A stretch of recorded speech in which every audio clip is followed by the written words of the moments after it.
just saw that. Train your Motorola Defy. When you flip it over, it just goes right into silence. It's actually something real simple to enable in the menu. Let me show you how pretty much really quick before I go into this video. Wait for it to focus in. Settings. Sounds and display. And then on the bottom, you'll see a little menu. Smart profile, face down. If you flip the phone over, it's going to silence it when it rings. So, that's that. But today's video is entitled "Root Users Only." I'm actually gonna show you guys a couple applications you can use if you have your phone rooted. Now, before I get into this, I want to let you know that this is not supported by your carrier. I guarantee it. So if you try it at your own risk. Because although Google does encourage rooting, that doesn't mean you should. But obviously, the first thing you notice for my last video was the dock. There's nothing really spectacular about the dock. I just changed the icons. How did I do that, you ask? I actually made my own metamorph theme, because this is the actual stock blurhome.apk that you get from your Motorola, any Moto Blur device. Even in its less entirety version, like the Droid X, the Droid 2, the Droid 2 Global, all that good stuff. But anyhow.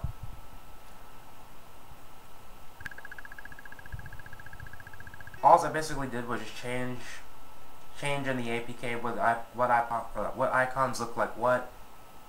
So I got rid of the backgrounds, and I also got rid of it's something I really didn't notice, but I thought I'd mention it. When I did this, I noticed that the blue and the green icons weren't really. It was just a box. The phone and the phone and the contacts is actually part of something else. So I had to remap that, and I had to make those transparent. Because when I did it at first, I got the little original blur phone, and the blur contacts you couldn't see it because it was hidden behind this one.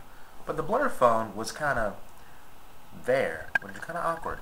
But they work. They turn red when you click them. I'm trying to get it so you can see it when I do it. Everything works. Even the bottom still works just fine. And I had to change it because I actually like the little home icon when you get to the scroll menu. So when I changed it the first time, it was a little circle. I didn't like that. But let's get into this. It's called Root Users Only. First things first. People have been asking me this for quite a while.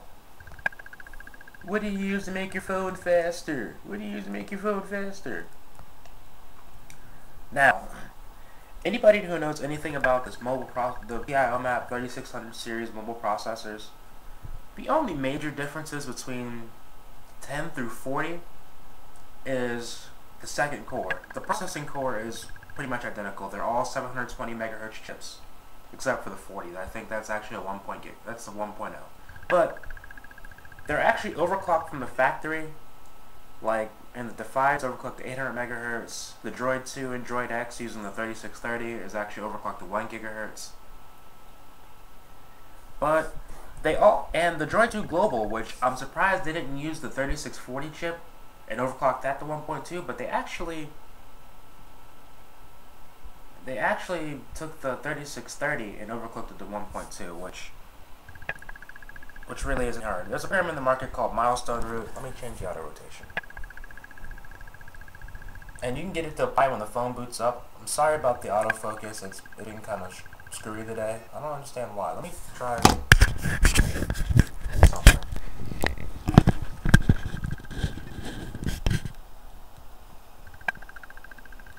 Huh.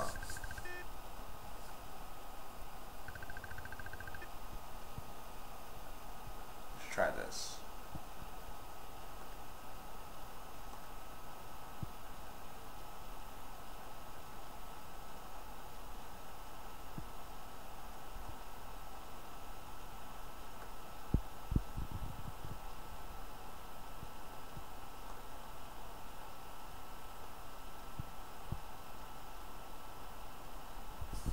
That looks a little bit better.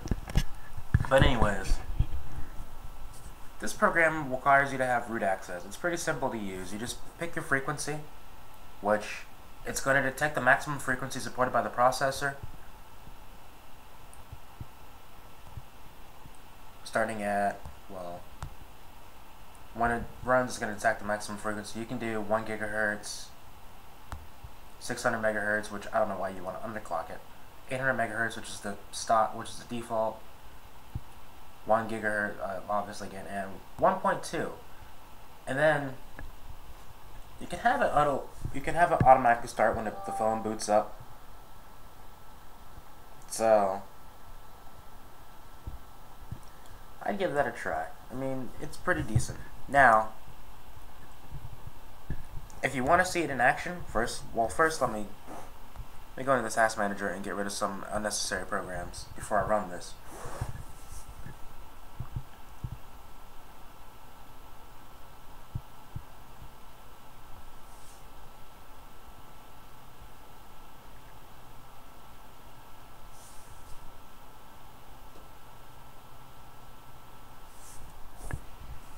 Let's see what doesn't need to be running here.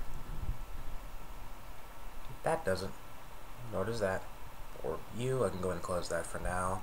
Lookout Mobile is a very, very useful app. I mean, aside from a couple things that Motorola already does, like the whole locate your phone thing, the screen function is actually pretty funny. I mean, it makes kind of sense, but the fact that you can silence the screen function is kind of retarded. Alright, so let's go ahead and get rid of these apps.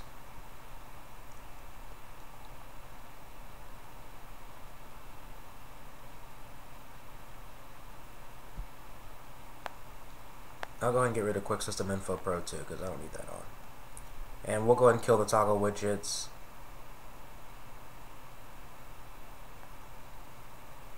And the quick search box again. Kind of awkward how that's actually running as a process, but let's go ahead and get that all refreshed. And I'm going to do a quick quadrant standard. Well, it's actually not really quick. Quadrant standard does take quite a while, but it's actually going to... Well, first, let me show you system information. Yep, it does say it's still say Motorola Defy, but if you look at the CPU, 1.2 gigahertz. Now, let's run a full benchmark. If you actually paid attention to my last video, I actually did this before, and it actually came out pretty good. It really exceeded some of the things I didn't expect it to exceed, but for those of you who didn't see it, it'll be addressed here too.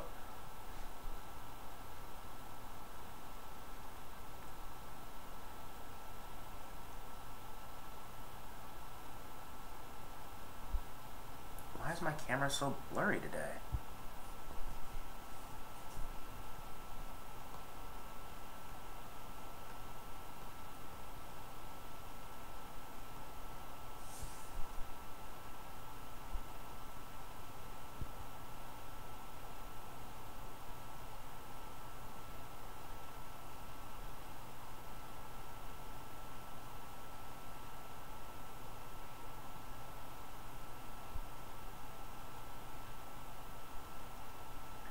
Bear with it while it still runs, yada yada yada.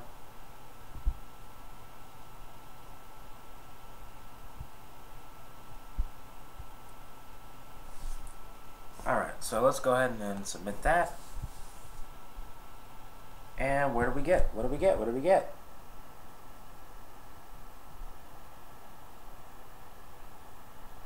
Wait for it to focus in. Why won't you focus in?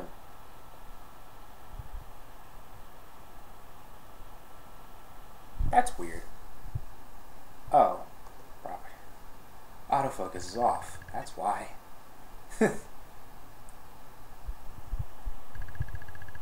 1207. Which isn't really the best I've gotten, but 1207 is still pretty good. I mean, it does beat the Evo running 2.2, but it comes just a little bit short of the Droid X running 2.2. It's actually because of a couple programs that are running that don't need to be. And it killed this Galaxy S line, the Nexus 1, the Desire. The Nexus 1 running 2.2 kind of kills everything up there. and obviously the old HTC Magic. But anyways, while I still have a little bit of time left, I'm going to run through one quick application. It's called Swapper 2 for Android 1.6 and above. And if you're still running Cupcake, you can get Swapper, which is the same program. But on this phone, it does support swap. So as long as your phone supports swap in its operating system, or in its kernel rather, you can use this program. It actually takes the inactive applications and switches them to your swap file on your SD card. Now keep in mind, you gotta format your SD card for this to work. You have to enable ext2 and swap as well as your FAT partition for it to work. And this will do it for you too. I'm actually going to do that later on and get this to work, and I'm going to run another quadrants to see how it comes up. But that's basically what it does, and it's a very, very useful application. Now, keep in mind that this can reduce the lifespan of your SD card, so use it at your own risk. And I do suggest having an SD card class 4 and above for this to work optimally, but if you have a class 2 card, it'll work. Just not, it'll still work pretty decently, because I've actually did it on my old G1 that I was modding with. So give that a shot. And it looks like I might be cutting it short on time, so I'm gonna go ahead and end this. Special thanks to you really gotta love T-Mobile for bringing this phone to the market, because I mean, it's the first production smartphone that you can just dip in a cup of water and it'll still work. Keep in mind, you gotta have all the ports closed, but other companies have brought like feature phones or just basic phones to the market, but T-Mobile, you gotta give them real kudos for just putting a really, really advanced mid-range smartphone. Some people may even find it to be like a high-end smartphone because of how it runs. I mean, obviously you saw my quadrant standard, which exceeded the Droid X running 2.1. Now, also you got to keep in mind, this phone is still running Android 2.1.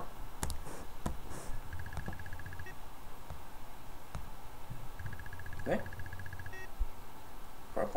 Now, when it runs 2.2, that'd be a whole different ballgame. But it hasn't been announced when the US version will get 2.2. But I can only assume it will be about the same time as the Latin American one, because that's getting it Q1 2011, and Europe and Asia around Q2.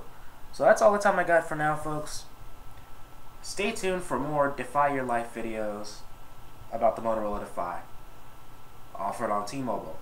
Have a nice. It is now 8:53 p.m. and I wish you all a very, very nice evening and Happy New Year.